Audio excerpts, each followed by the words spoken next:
Good afternoon, and welcome to Wednesday, today, the 18th day of the month of Sivan, lunch break with the Rabbi. Good to see you here again today. And as you know, that today, as phase 2, so to speak, is opening up on Long Island, God willing. This means that the shul can open up a little more, and we can have up to 25% capacity, not limited to 10 people. So God willing, this Shabbos will be opening the doors a little more and slowly but surely trickle back into the new normal, as they say. Today, we're going to discuss two concepts which are interrelated, one from exploring a concept in Judaism known as the hierarchy of Judaism, but also looking at it from today in today's Torah reading because it discusses it as well. What do I mean by the hierarchy in Judaism? In Judaism, we know that there are three different levels of Jews, three different categories, I should say, not levels, but categories. There's the Kohen, the Levi, and the Yisrael. The Kohen is translated as the priests, the Levi as the Levites, and the Yisrael as the Israelites.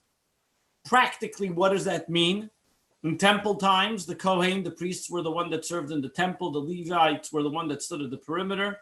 The Israelites were the ones that actually were not allowed to enter into the holiest places. They had to bring the sacrifices, and they had other obligations that were done during the time of the actual sacrifice being brought.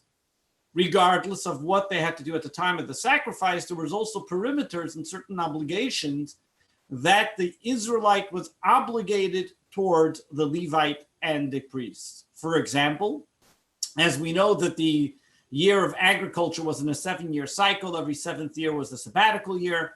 This 3rd and 6th year, there was an obligation to give a tithe to the Levite. Every single year, there was 10% had to be given to the Kohen. There was a Truma Gedolah, there was a Meiser, the Levite had to give to the Kohen as well. So everything that a person earned at the time, they had to give percentage of that to the Levite and to the Kohen.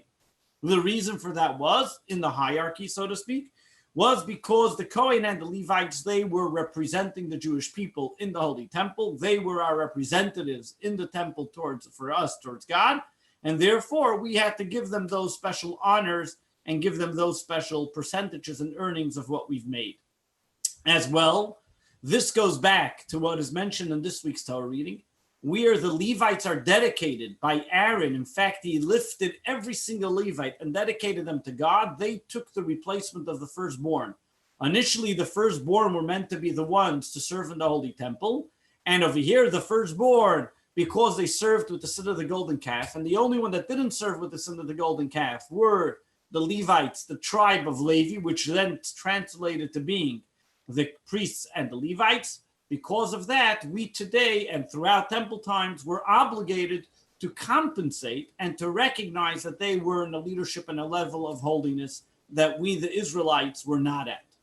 That created, so to speak, the hierarchy where the Kohanim, the priests, were the one that served in the temple, the Levites who guarded it, and the Israelites who did not even enter, only on special occasions and only in a specific area where they were allowed to enter. This translates to what we talk about, and we continue talking about exploring this, the explanations of why, when we read the Torah, the Kohen receives the first aliyah, the Levi receives the second aliyah, and the Israelite then receives the rest. Because it's, again, continuing the traditions that were in temple times, where the Kohen was supported by the Israelites, and the Levites were supported by the Israelites, and a special honor and respect was given to the Kohen and the Levi, the priests and the Levites. Today, that respect translates into the effect that they're the first by any mitzvah, by the mitzvah of being called to the Torah, or when it's the grace after meals, to the extent that we even find in Code of Jewish law, one is not allowed to ask a Kohen to do a favor for them, to schlep this thing for them, or to carry this thing for them, unless the Kohen, of course, volunteers on his own to do it. But one should not utilize a Kohen for mundane things because they are dedicated for holiness. However, the Kohen himself has obligations as well. A Kohen today is not supposed to go into a cemetery and become impure to somebody that he's not related to. Go to a funeral somebody's not related to. You'll notice in many religious funeral homes they have a special room where the Kohen is. It creates problems for a Kohen that wants to become a doctor because they have to work with cadavers. They're not supposed to touch dead people or dead animals or anything of that nature. Same idea as a Kohen has the obligation to bless the Jewish people. And in order to bless the Jewish people, their task is to get along with everybody. So the Kohen's job, as we put them, so to speak, on a pedestal, they have obligations towards the Israelites, but as well, we have an obligation to support them financially in the time of the temple, and as well, respectfully in the times of today in the synagogue setting. But what is it that the Kohen and the Levi had within them that Judaism tells us about this hierarchy? And interesting to note that in the time after the story of Hanukkah, the Hashmonaim, who were then the Kohanim, who led the Jewish people in war against the Greeks, who were the Maccabees. Judah the Maccabee was a Kohen. And because of that, they tried to, the Kohanim led the war against the Greeks, and because of that, they then became the successors, the leaders of the Jewish people. And one of the mistakes that they did was that they took the kingdom away from the tribe of Judea, and they became the kings, which because of that, Rabbi Yehuda Anasi had a grudge against them because he came from the tribe of the family of David, who they were supposed to be the kings. Does a Kohen fight in the army or are they exempt? Generally, the Kohens were the one who led. If they were actually warriors, that's depending on what kind of war it was. If it was a Milchamas Mitzvah, if it was a mitzvah war. But we find that the Kohen would actually recruit the troops. They were the one that would sound the trumpets, as we read today in this week's Torah reading, about when they would sound the trumpets. One of the times they would sound the trumpets was gathering the people to war, and they would have to see who are the people who are qualified, who are the people that are a little shaky, and who are the people that can be exempt. But they were not necessarily exempt from going to war. The concepts that we find at the Kohen and the hierarchy in Judaism is that it wasn't a hierarchy, so to speak, where just because you're not a Kohen, you're non-existent, and therefore you're subservient to them. The Kohen had certain tasks. And this is where we see in Judaism the concept that every single Jew is important. The Kohen couldn't bring the sacrifice if the Levite wasn't guarding. The Levite couldn't guard and the Kohen couldn't bring the sacrifice if the Israelite was not saying the special prayers where he was at the time for the sacrifice to happen. Every single Jew is integral to the ideas and the concepts and the laws that have to take place. But every single person has their specific task and job that they ought to accomplish. So when we talk about hierarchy, it doesn't mean that just because I get the first aliyah and I'm the Kohen, I can tell you what to do, or because therefore I have some type of dictatorship. Absolutely not. When we talk about hierarchy in Judaism, means that God, who sees the essence of the soul of every single person, recognizes and understands the importance and the realization of what every single job of every single unique individual has. And therefore the Kohen's job, being that they prove themselves to be people who stand up for the right and the honesty and the integrity of godliness, as we saw by the golden calf, they were the only ones who did not participate in the sin of the golden calf, to the extent when Moses came down the mountain, he said, Mi Lashem Eloi, who is going to be with me? And there was a tribe of Levi who stood with him. For that, they were rewarded, as we see in this week's Torah reading, and they were released and they redeemed, they exchanged, so to speak, the firstborn onto the Levites, and they were now dedicated for generations to come, for eternity, in their task of serving in the Holy Temple. However, the average Israelite, majority of Jews are Israelites, they also have an obligation to be part of this collective whole in doing their task. Which takes us a step further, that we find an interesting tidbit in this week's Torah reading. When we talk about people of their tasks and their connection and their relationship with God, in this week's Torah reading, there's a very unique thing that we find. In the Torah reading, and those that come to Shul on Shabbos will be able to see in the Torah, there's an upside down nun, two of them. And it's like a brackets between a verse that we say when we open up the ark. Vayehi b'nesaya ha'orim. And when the ark traveled, Moses said, Kuma Hashem l'menuchasecha, ata v'arzecha. Moses said, stand up, God, and let your enemies disperse and run away from you those that hate you.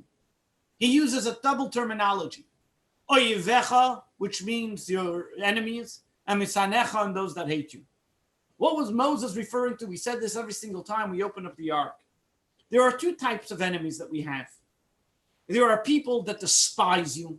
They're your enemy. Even when they're not fighting you, they are looking and conniving how they're going to be able to destroy you. And then there are people which are called haters. They dislike you for now. Maybe later they will like you.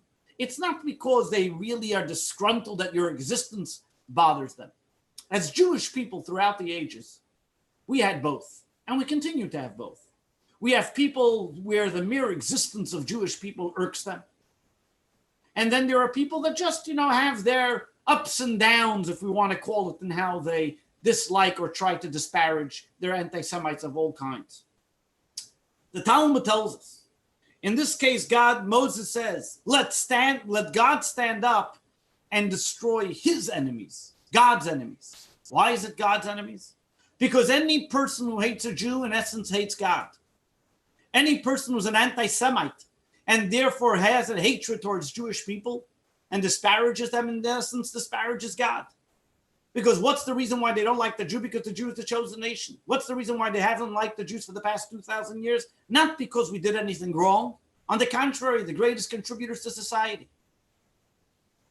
It's because the essence of the Jew is what irks them and what bothers them. It's not the Jew, it's God that bothers them. So in essence, when they are hating the Jew, they're hating God. So Moses said, these are not the Jews' haters, these are your haters, God. God is the one that has to deal with them.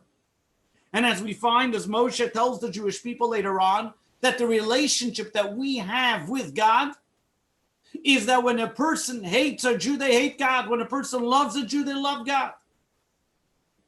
So by definition, when we love God and when we are connected with God, God is there and always protecting us. And over here, this is what Moses is telling the Jewish people every single time the ark moved.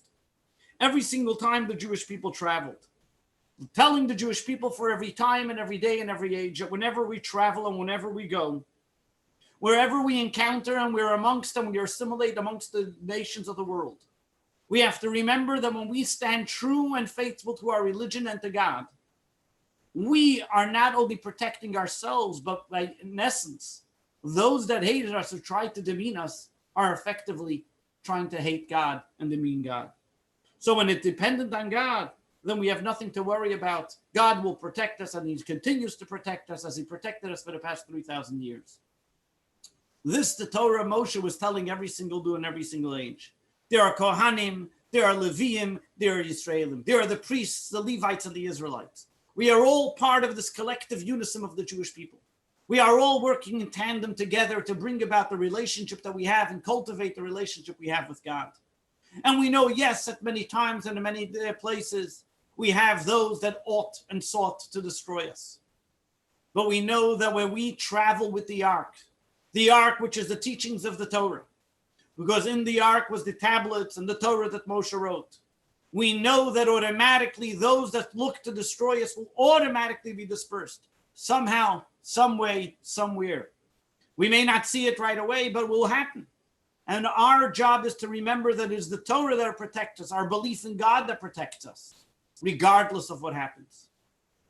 Yes, there are many times we can question where, what, when, and how.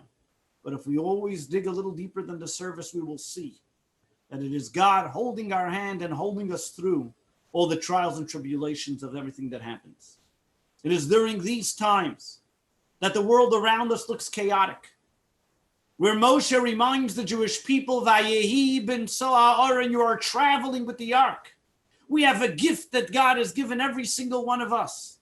Something that nobody can take away from us in every time and every age. They tried as they may. But we will forever and nobody can take it away, which is the teachings of the Torah, our relationship with God, which is essential in every single one of us. That God continues to protect us and watch over us. And when we study the Torah, cultivate the relationship, open our eyes and see how God is holding us by the hand, giving us what we need, we will then continue to receive those blessings in the greatest manifestation, that we will be able to appreciate it, see it, enjoy it to the greatest of our ability in a revealed and blessed way with the coming of Moshiach. May it be now. God bless you and thank you for tuning in. Just to answer some questions that are coming in. When the temple's rebuilt, will the ark be placed back in it? Where is it now, and is it hidden until the time comes? That's a whole class on its own. Maybe we'll touch upon it tomorrow, but just to give you an answer quickly, when the temple is rebuilt, yes, the ark will be put in it. And where is it now? According to the commentaries, it tells us that when King Solomon built the temple, he built he knew that unfortunately was going to be destroyed. He's built a secret place where then a King Yoash hid it. During the time, there was a Kohen who thought he found and discovered the place. He unfortunately died in not telling people where it is, and it's hidden someplace under Temple Mount, the original ark. In the second temple, they did not have the ark. They only had the Evan HaShasiyah, the stone, which today some want to say is where the Dome of the Rock is.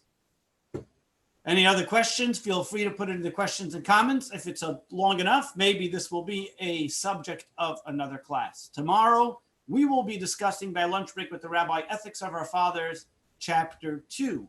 Looking forward to seeing you tomorrow at 1 p.m.